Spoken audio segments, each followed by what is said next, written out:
Imagine holding a credit card that almost nobody else on earth can own, not because it's expensive, not because you have a perfect credit score, but because the bank decided to create only a tiny number of them. No waiting list, no online application, no annual marketing campaign. Once they're gone forever. That level of exclusivity sounds more like the world of luxury watches or limited edition supercars. But believe it or not, it also exists in banking. Over the years, several financial institutions have experimented with ultra-limited payment cards created for a very small number of clients. Some were designed to celebrate important milestones. Others were reserved for private banking customers. And a few became legendary simply because almost nobody ever saw one. But why would a bank intentionally create a card that only a handful of people can own? Wouldn't it make more money by selling it to everyone? Or is scarcity itself the real product? Today, we're exploring the fascinating world of limited edition banking cards and why, in finance, rarity can sometimes be more valuable than money itself. Let's find out.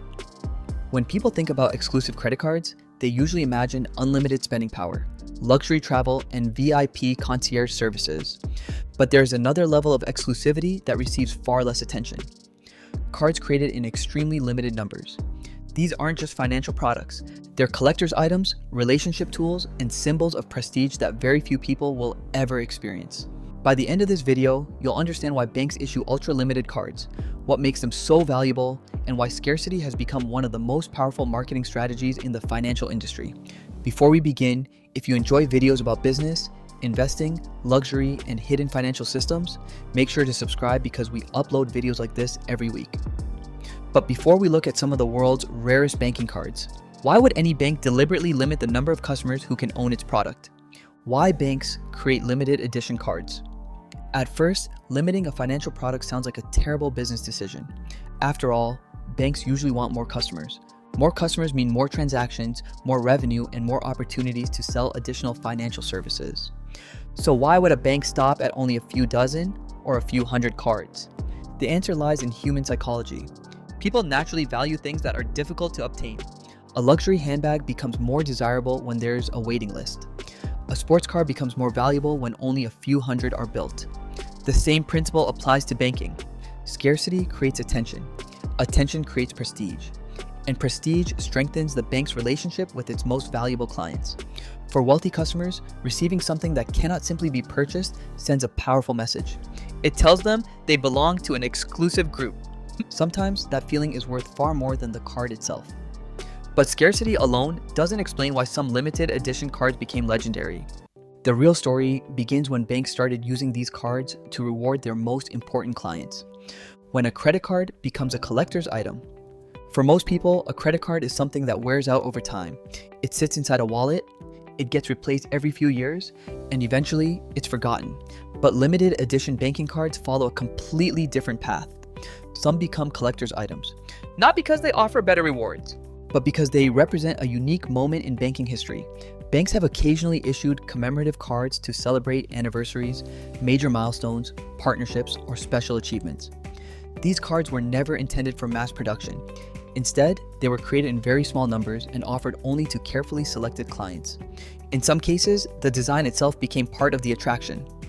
Rare metals, unique engravings, limited serial numbers, premium packaging, everything was designed to remind the cardholder that they owned something few other people ever would. Ironically, many of these cards were never meant to become famous. Their rarity simply made people curious, and curiosity created legend. But creating a rare card is one thing. Convincing wealthy clients to care about it is something entirely different. So what makes scarcity so powerful? The psychology of scarcity. Imagine walking into a store and seeing two identical products. One is available in unlimited quantities. The other has a sign saying, only 100 ever made. Most people instantly assume the second item is more valuable, even before knowing anything else about it. That is called the scarcity effect. It's one of the strongest psychological principles in marketing. Banks understand this extremely well. An exclusive product doesn't just create demand, it creates conversation. Clients begin asking questions. Financial media writes articles. Collectors become interested. And suddenly the card has a story. For high net worth individuals, owning something extremely rare sends a message that money alone cannot buy. It suggests trust, status, recognition, and a relationship with the institution that goes beyond ordinary banking. That emotional value often becomes far greater than any cashback reward or travel benefit. When scarcity becomes a business strategy, banks don't create limited edition cards simply because they enjoy exclusivity. They do it because scarcity changes how people think.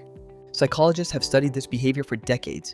When something becomes difficult to obtain, our brains automatically assume it has greater value.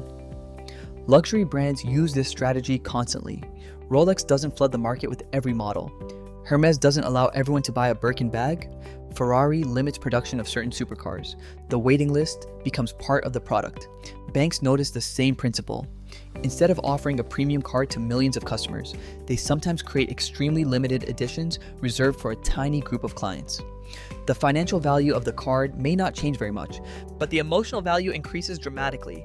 Owning something almost nobody else can own creates a feeling of belonging to an exclusive circle.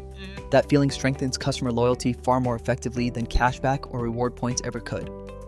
For wealthy clients, exclusivity isn't about showing off.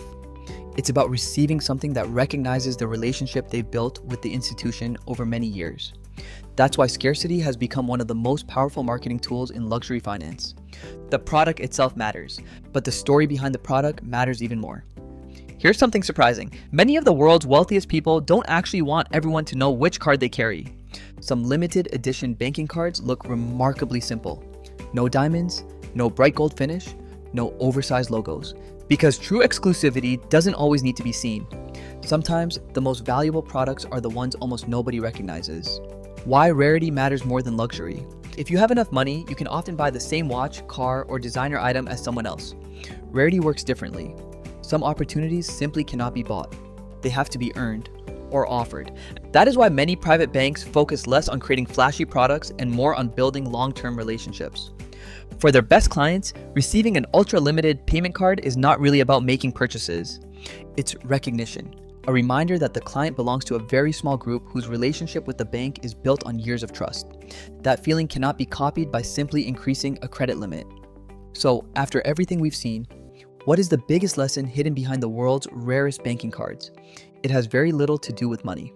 The rarest banking cards are not valuable because they're made from expensive materials. They're valuable because they're difficult to obtain. Banks create limited edition cards to strengthen relationships, reward important clients, celebrate milestones, and build prestige through scarcity. So is the world's rarest credit card really worth chasing?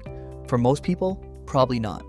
Because the real value isn't found in the metal, the design, or even the spending limit. It's found in the relationship behind it. If you enjoyed this video, don't forget to like, subscribe, and turn on notifications for more videos about business, investing, luxury, and the hidden systems behind the world's richest people. Thanks for watching, and I'll see you in the next video.